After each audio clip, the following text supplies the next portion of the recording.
heroes head out for the planet Earth to rendezvous with Earth's secret masters, the envoys of the Alliance posted at the dawn of man's emergence from the primal sludge. After a fast hop through space-time, the homeworld of Pifflethwaite and the secret masters comes into view.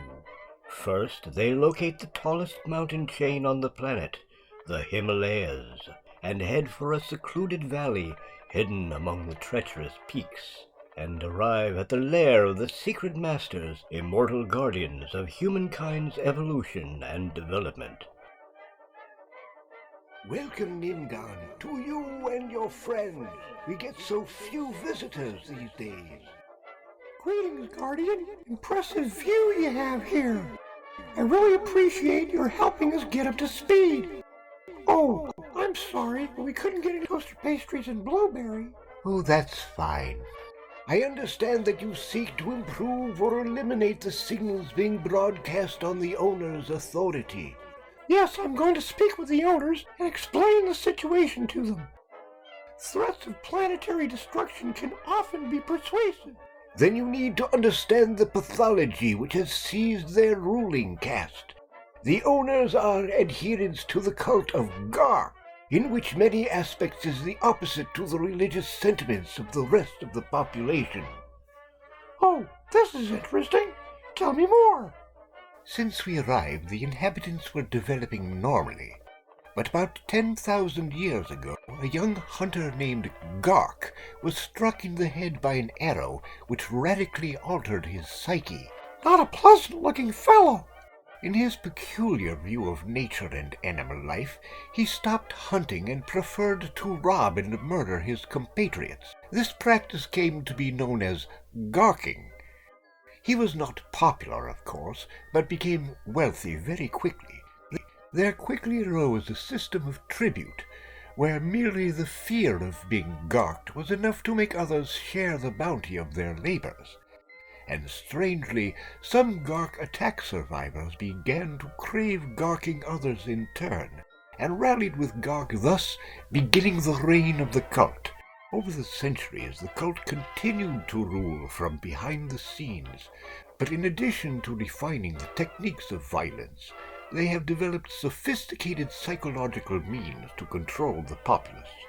And over the last Earth century, these techniques have been extended to include the toxic radio-garkic signals which now radiate from the surface. So now you have been advised on what to expect. Believe nothing, question everything. The perfidy of the Cult of Gark knows no bounds. Well, I really appreciate your giving me that background, and I certainly will tread carefully when dealing with these people. So how do I go about getting a hold of this Pifflethwaite character? He has provided us this back-channel contact for direct messaging to him, which has its limitations. Global Niceness Foundation. How may I direct your call? Code Alpha 34. Master Flibnik here. Give me Pifflethwaite immediately. Is he expecting your call? What is this in reference to? No, I need to discuss the imminent destruction of the Earth with him right away. Yes, it's always very urgent. Hold the line, please. It's unlikely they will put us through directly. I strongly recommend you pursue alternate solutions in parallel. Mr. Pifflethwaite has an opening at 4:35 next Wednesday, the 27th. But I have someone here from the Alliance. Isn't there any way to reach him sooner? Mr. Pifflethwaite is a very busy man, sir. We'll take the 27th, and glad you're confident there will be a 27th. Thank you for calling the Global Niceness Foundation. Have a nice day. I'm starting to get the drift now. Where are these guys anyway? Maybe I should just drop in on them. Actually, they're not far from here. This is a very exclusive neighborhood. But trying to drop in would be a bad idea. Not that they could harm your ship, but it would just take longer to get an appointment. I see your point. So show me where they are. We didn't scan anything of note in these other mountain peaks. So where are they? In those high peaks? I sure don't see anything. Ah, a subterranean mountain fortress, perhaps. That would be far too conventional for these types.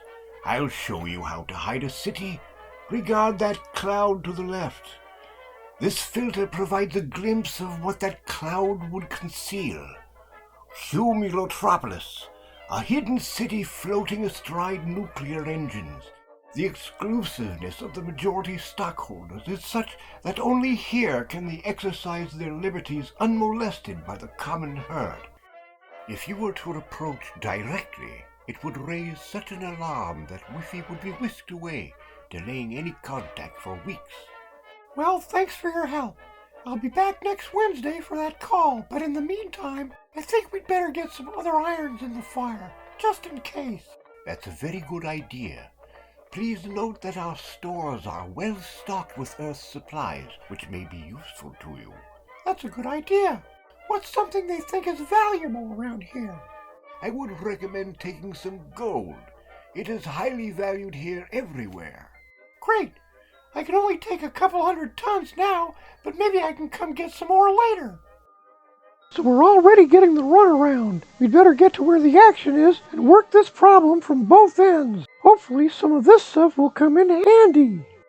As our heroes await their meeting with Earth's ultimate ruler, they head out to adventures unknown as they pursue other means to save the errant planet from destruction.